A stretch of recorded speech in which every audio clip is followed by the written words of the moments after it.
1 minute warning has been given on pre-grid for race group 4, YSAC Cup. They'll come out to a pace lap and then begin their 30-minute race.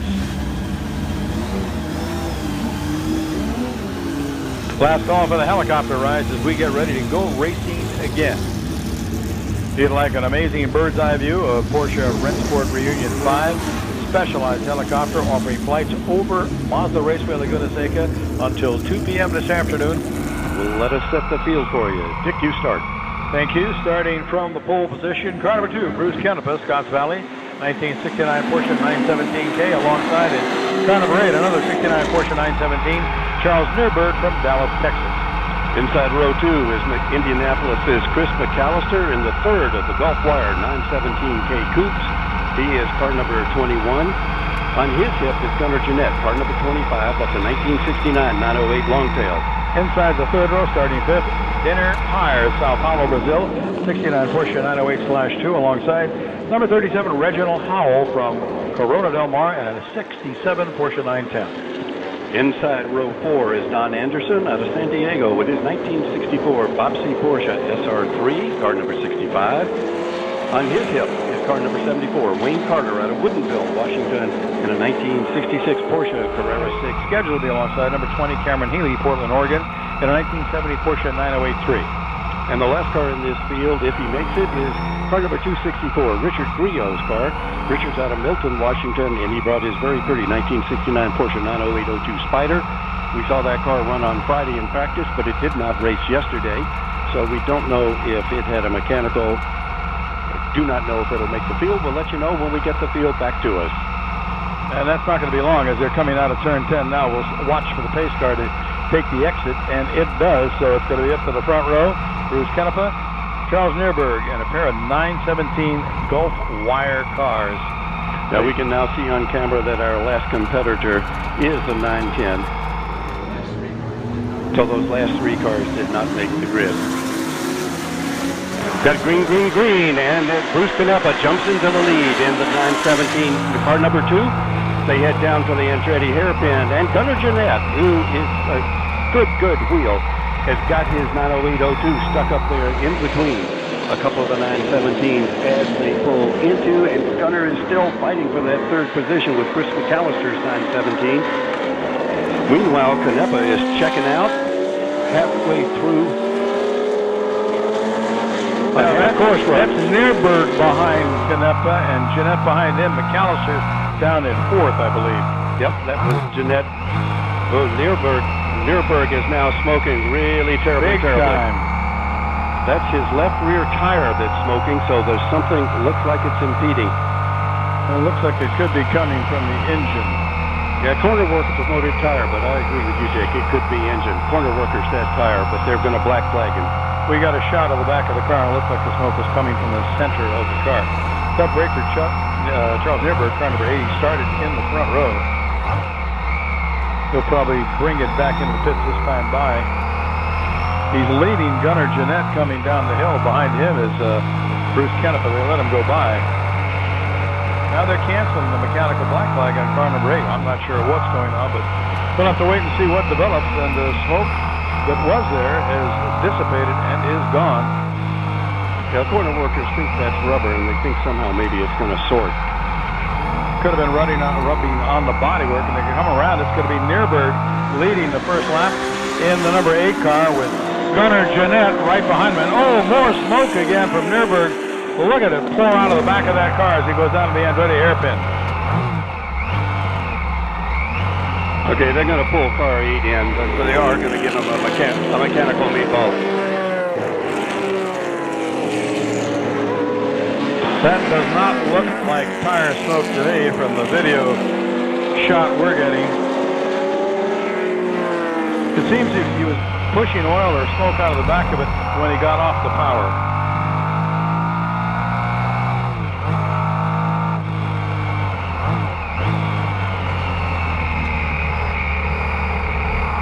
Meanwhile, we have to give a kudo to Gunnar Jeanette, who, in the midst of a little consternation created by Nürburgring smoke, Gunnar Jeanette moved into 2nd place overall, just ahead of Bruce Canepa, and his car number 2, in turn, is just in front of the other And Jeanette just took the lead going up the hill. Maybe Nürburg slowed due to that mechanical black and mechanical problems with his car. But your new leader as they head down the hill is Gunnar Jeanette and that long-tail Porsche number 25. Now Gunnar's car has got a 3-liter motor in it, whereas the 917s are pushing 5 liters. So Gunnar, who's a really good wheel, is going to get this car off on handling at the front of the group. It'll be almost impossible, we would guess, for him to maintain the lead. Looks like Nürburg's staying out. He's not pitting.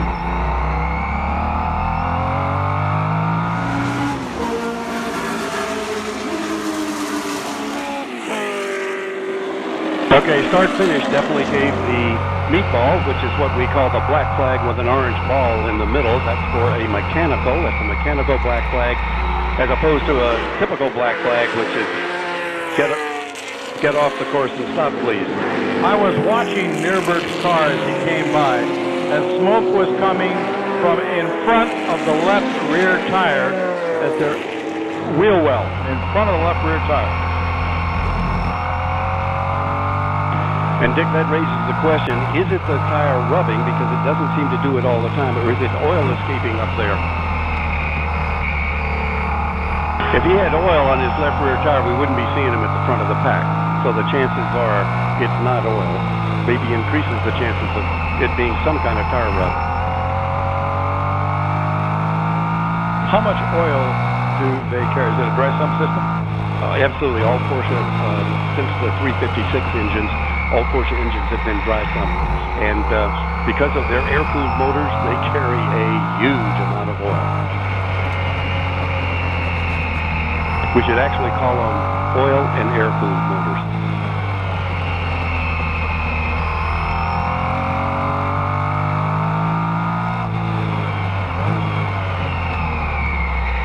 Sounds like 8 has received the mechanical black flag.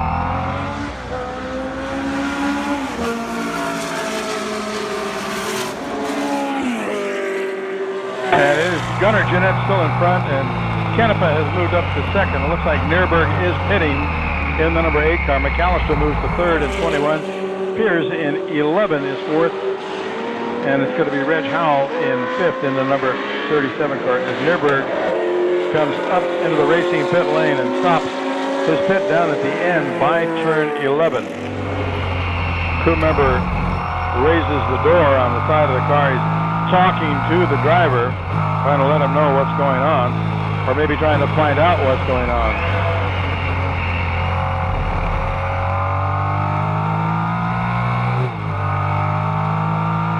Yeah, they have the rear hatch up on that 917, so they're investigating on what's going on at the back of the car, whether it's engine or tire. Meanwhile, back on course, Bruce Canepa is strolling his way slowly back up to catch up with Gunnar Jeanette. Gunnar is keeping the power down. Well, you know, it looked to me like Bruce just slowed. Looked like Bruce just slowed. He did. And Chris McAllister has gone around Bruce Canepa, so we're going to opine that a Canepa has some kind of mechanical issue with his car, because typically Bruce is a fair amount faster than Chris. And he has turned the fastest lap in the race so far. Canepa in the number 2 car with the best time of 1:35.305. And the whole field's down versus yesterday. Yesterday, Bruce set a fast time of 1:32.03, so they are 3.5 seconds off their pace from yesterday. Okay, so Chris pulls out and goes around Gunnar Jeanette on the pit straight, so Chris McAllister takes over the point in car number 21. But he didn't pass him until after they crossed the start-finish line. And now Jeanette takes it back down to the Andretti hairpin. Yeah, Chris McAllister went wide under braking going into the Andretti hairpin. Gunnar said thank you very much, dove right under him, and has taken back off. So Gunnar Jeanette in the 908 Longtail. And 3 little leaders back on it. Canepa in the number 2 car just kind of hanging back in third spot, watching to see what's going to happen in front of him. Don't believe there's anything wrong with this car. The top 3 cars are... He goes around McAllister now. As they get over into turn 5, I believe. Yeah, they're starting up the hill. So Canepa to second spot in the 2 car, right behind Gunnar Jeanette in the long tail number 25. Okay, it's now a pretty sure guess that Bruce decided to back out of his minute to check something, or he missed a shift, or was a little balky on his shift. Well, going up the hill, Canepa slows again, and McAllister comes back around. So So either we're getting just a nice demonstration run and the 917s have started to swap positions around, or Bruce has a problem going up the hill of some kind. Be hard to imagine what that might be. Maybe spark not advancing. Jeanette in the 908 Longtail. He's driving that car hard. You can see him slide it a little bit in turn 10. Oh, he's working his hands hard. That steering wheel is at full effect. Little wiggle as he exited that corner. Had to correct very, very quickly. But he's the leader coming up the front straightaway right now. All right, Chris McAllister powers by him going into one as they head down for Andretti. McAllister's back in the lead. Let's see if he throttles it down easily enough this time. Bruce Canepa follows right in behind Chris McAllister. And suddenly, Gunnar Jeanette goes from first to third. McAllister's now in the lead. His fast laps of 137.5.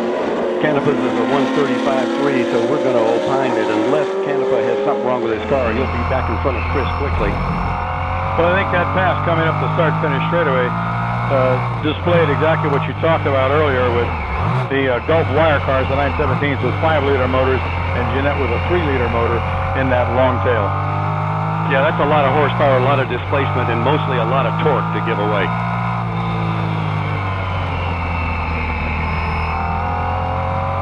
Okay, we're now starting to encounter lap traffic for the first time as they pull up behind the 906 of Charlie Harris. But we have the cars for race group 5, the Carrera Trophy cars to the pre-grid. Cars in race group 5 to the pre-grid now, please.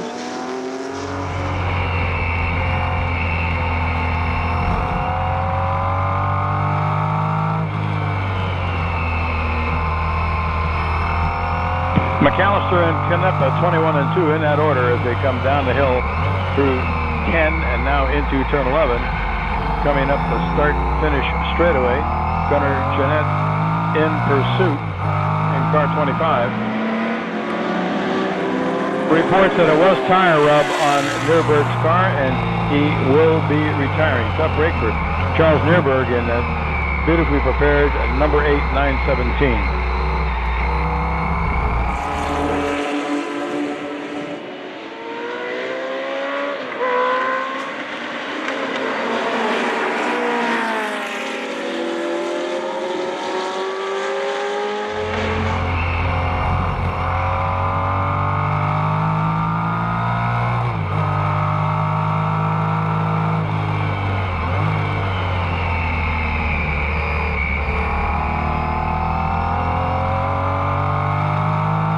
Looking at the rest of the field, back to 4 spots, car number 11, Peary's, and Harburg running 5th in the 6th place car. Then it's Reg Howell in 37, 6th.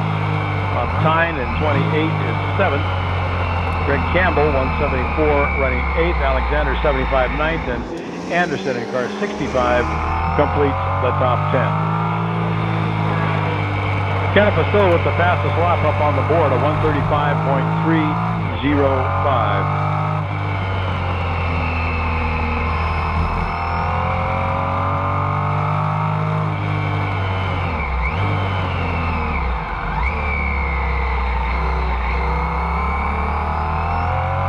Okay, here come our leaders onto the pit straight.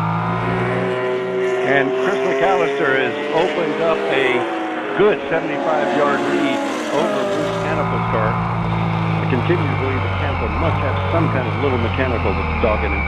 And Kevin's back up on Bruce's tail. So Kevin Jeanette, the 908 Longtail, still very much in the mix, running a very strong third. And in the opening laps of this race, it's an excellent clinic on the handling characteristics, A, of his driving style, and B, of the 908. Those Longtails aren't the most efficient cars on a twisty course, because they did not maximize the downforce like a short-tail 908 or a 917K would. The Longtails were really built for Le Mans. We're down the back straight on Mulsanne Straight. The Longtail gave you very effective aerodynamics and a much higher top speed, allowing Porsche to top 200 miles an hour with that body design. The short tails, on the other hand, top out at a much lower top speed, but get a lot more grip in the back end.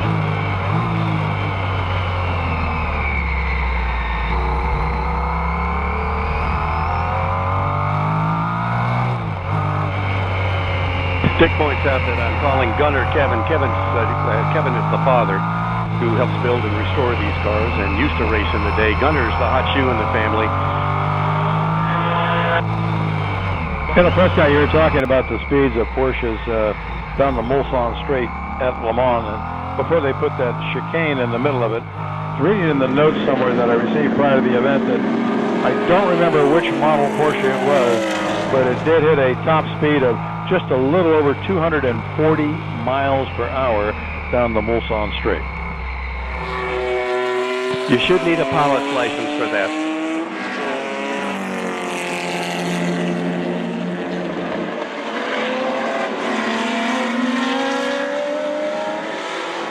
What you need a pilot's license for is breaking the sound barrier on the ground. And I was up the Black Rock Desert when Richard Noble's driver, Andy Green, did it up there. He was in a mano shootout with Craig Breedlove up there in the desert, same spot that Burning Man is held. Now that's quite a show.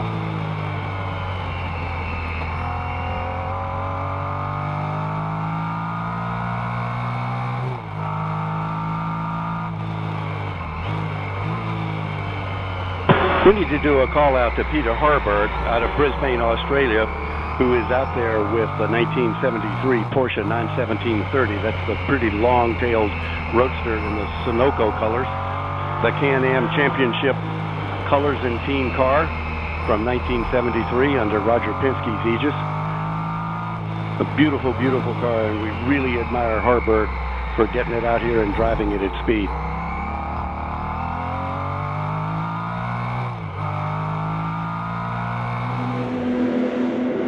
Okay, Bruce got his mechanical sorted, or he just decided he'd had enough fun dicing back in the pack. And so Canepa has moved to the front, and he has dropped his fast lap by 2 seconds. So he's now down to a 1:39.96, back on his way to where he was running yesterday, which got his fast lap yesterday was 1:32. So he's now set his fast lap for the weekend at a 1:31.96. So Bruce got himself wound up, got the car sorted, and he is back off and flying. We are halfway through this race for the cars in Group 4 Wysack Cup. May we have the cars for race Group 5, the Carrera Trophy cars to the pre-grid. Cars in race Group 5 to the pre-grid now, please.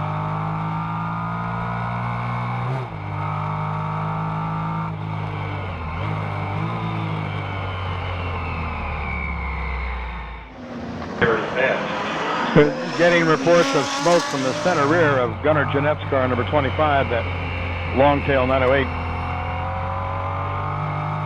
And as Prescott said, center smoke from one of these cars is not good.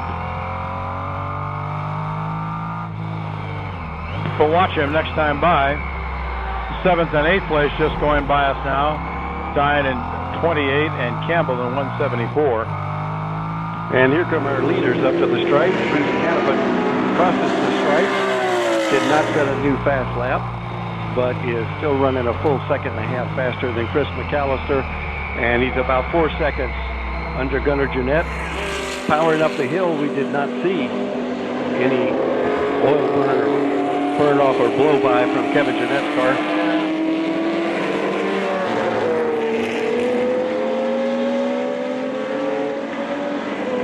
Got to give a call out to Victor Skurmatz. Of course, Vic's an old pro racer. He's been racing SCCA almost since SCCA was invented in 356s. And Neil Alexander, Dinner Perez came up right behind him in the 9082. Victor went way, way, way wide at the top of the corkscrew to let him by.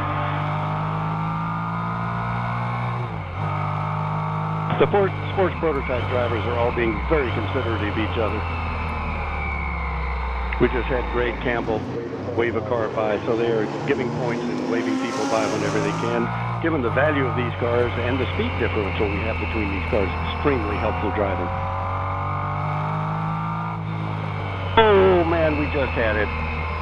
910 kind of lost it coming down 9 and went side to side against one of the Elvas.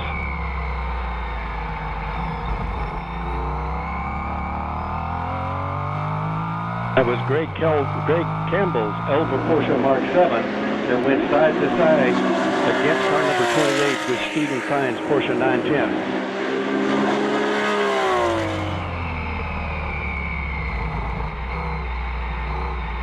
Well, Fine able to drive it out of the dirt there. All right, we're going to give Stephen credit. He's got his hand up in the air. He's going to pit. Yep. He's right there at pit entrance.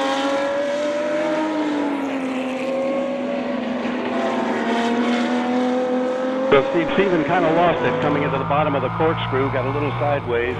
He and Campbell kind of knocked sides, and both of them went off track. Both of them were able to gather it up and continue. No flat tires, no real serious body damage. No, there were three cars that spun off. The first one spun off driver's left, second one spun off driver's right, and then the third one spun, and there was no contact between any of them. And it looks like two of them have kept going, but the number 28 car has stopped at the pits.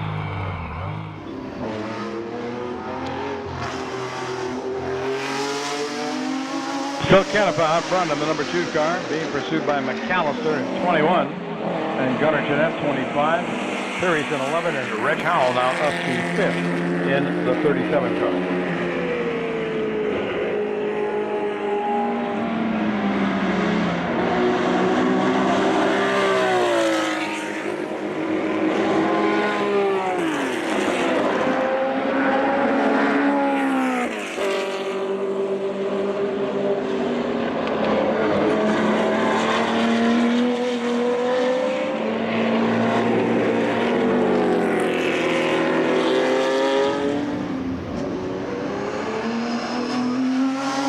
Gunnar Jeanette has set a new fast lap for him for this weekend in the 908 Longtail, getting down to 1:35.4. His best lap time previously been 1:36.2. Here's Jeanette just now coming out of turn 11 up the front straightaway. Your third place car. I don't see any smoke from that car. That's number 25.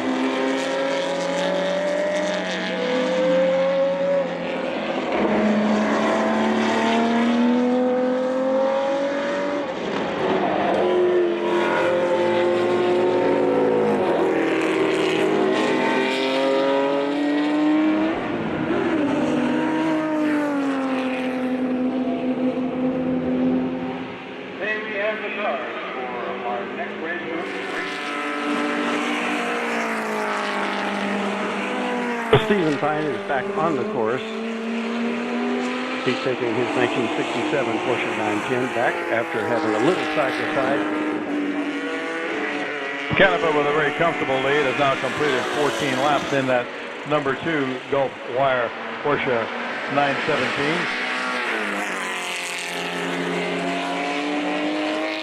Chris McAllister running second. In an identical car, number 21. Gunnar Jeanette just goes by your third place car, number 25. We've got about 7.5 minutes left in this race. These are 30-minute races this afternoon. So far it's been the 917. Jeanette led for a while in that 908 Longtail. But Canepa and McAllister and Nierberg until they had the tire rub problem. The 3 917s have been dominant in this particular field. We can comment now, I think, that Bruce Canepa is back out in front with a very healthy lead. Bruce, of course, is a very accomplished driver and a hard charger. Bruce likes to run out front, and he is a very accomplished driver. All right, Didier Perez has just had a problem. We saw him going up the hill, and as he started up, there was some oil blew out of the back. He immediately waved the car behind him around, pulled the car off into the kitty litter, and he is getting out of the car.